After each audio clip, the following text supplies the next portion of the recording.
Okay, so let's try this again. So I did it once, it was mirrored. I did it again, I didn't have the right time, so I'm going to do it one last time. Hopefully I get all 3 questions on here.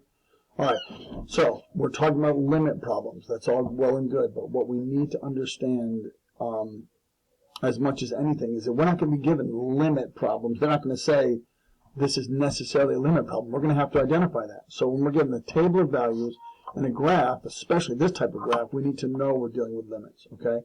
So we have the graph of f, we have the table of g, all good.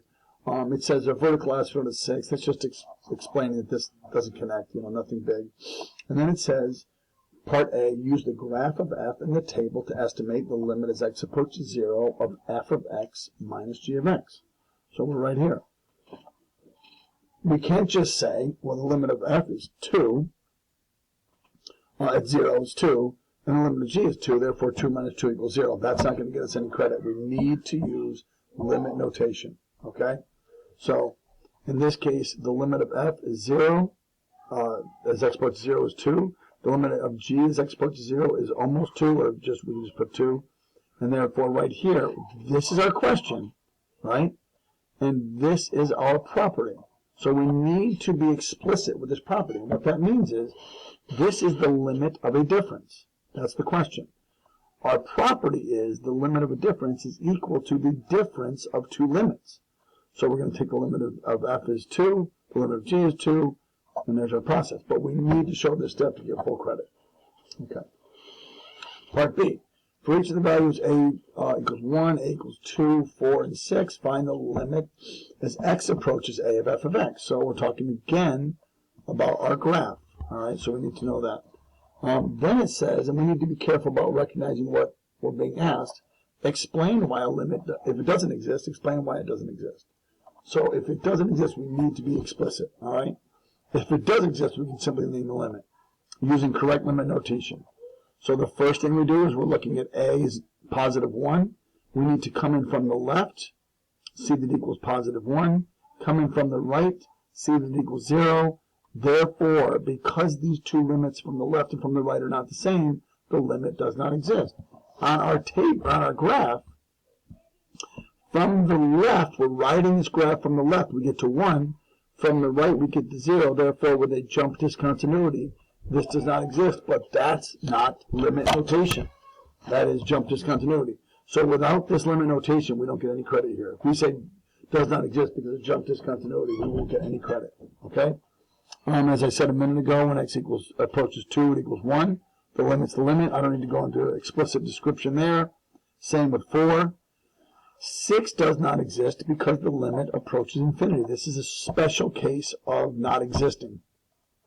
And we do the same thing. Whenever we're going to explain a limit with notation, we're talking about coming in from the left and from the right.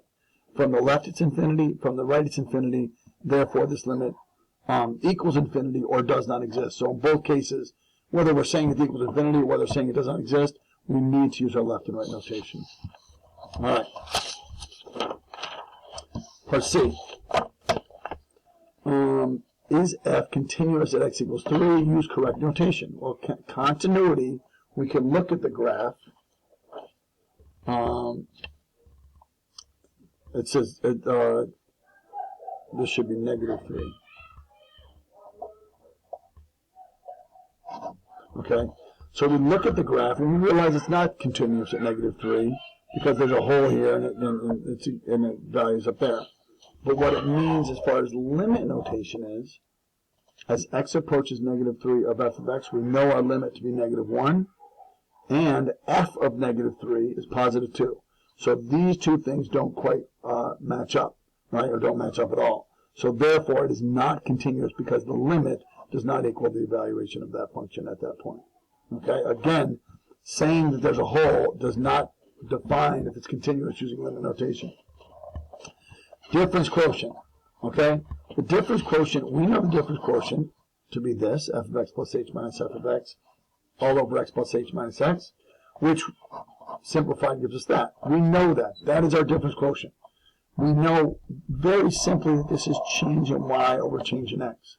What does that mean for our purposes of g? What it means is we evaluate this function the best approximation The best approximation is the values closest to 0.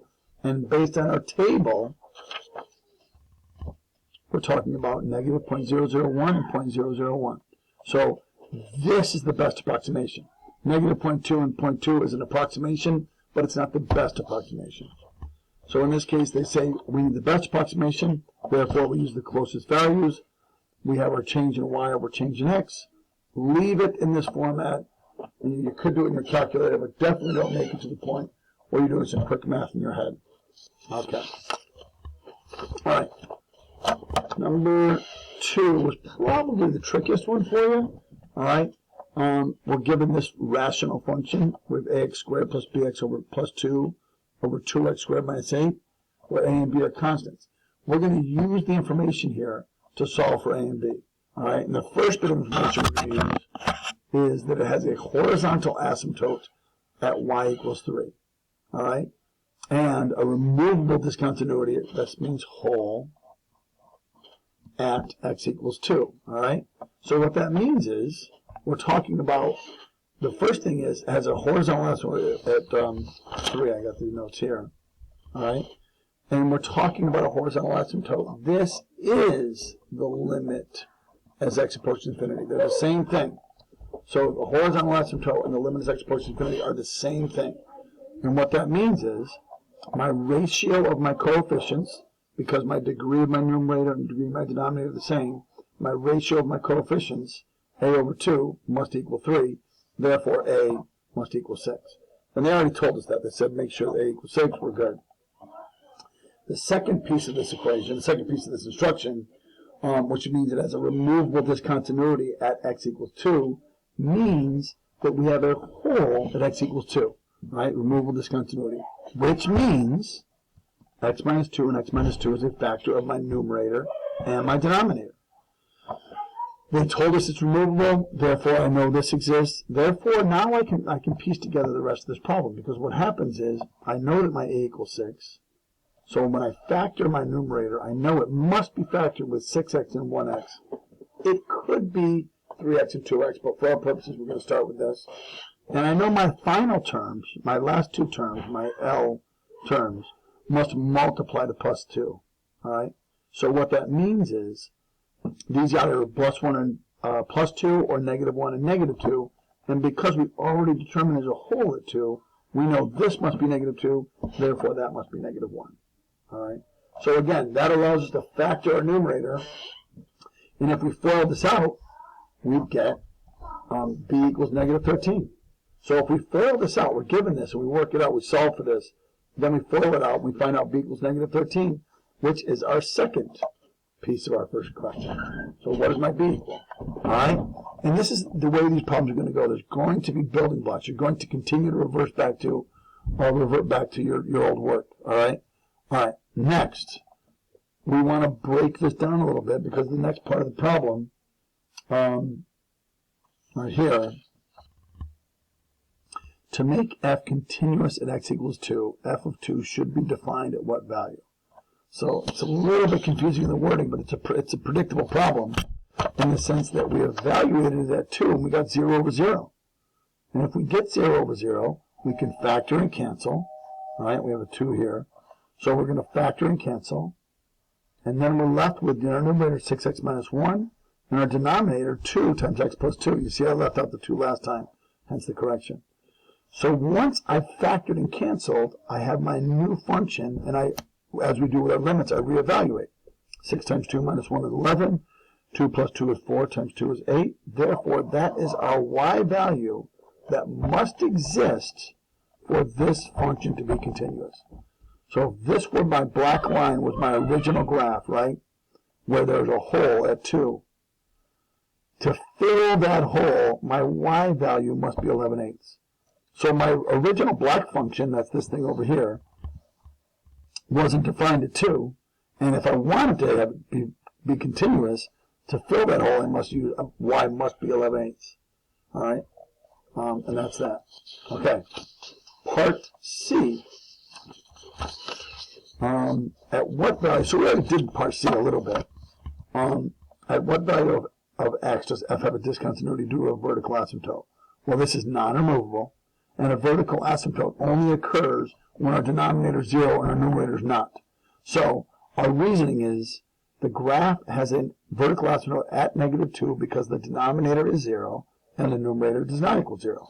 If we want it to be explicit, right, we would say the denominator is 0, and we could plug in a value in the numerator to find out what that is, but we don't necessarily have to. This x plus 2 in the denominator tells us this is a vertical asymptote.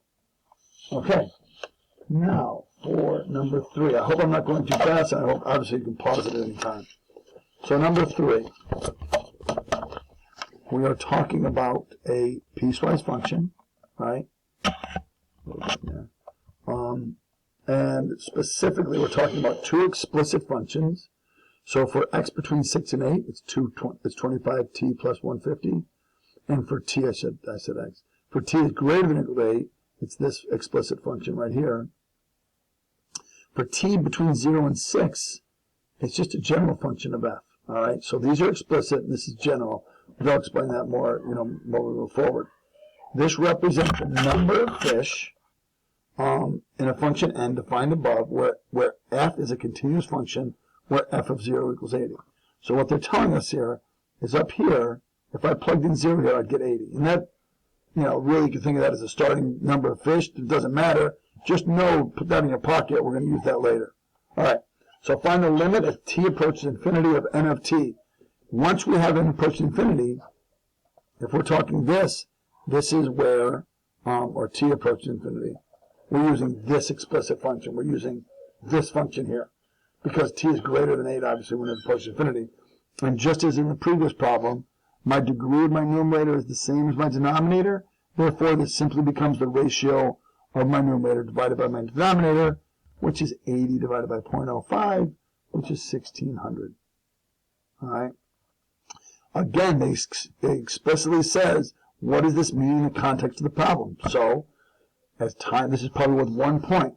As time increases, the number of fish in the pond approaches 1600. So that's our context answer. All right. Is the function continuous at t equals 8? This is what we predicted when looking at this problem from the very beginning. So we know that right here and right here, this function at 8 must equal this function at 8, or it's not going to be continuous. It's going to be a jump discontinuity. So what do is, I evaluate this function from the left. That's the less than value. X at t is less than 8 means I'm going from the left. I get 350. I evaluate this function at 8 because it's greater than 8 from the right, and they both equal 350.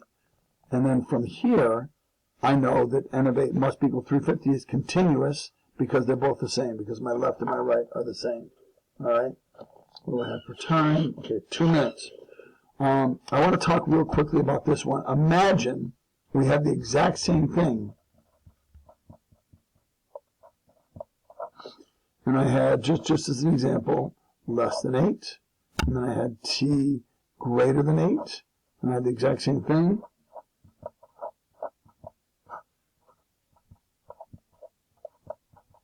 And then in the middle, I had when t equals 8. This was 350.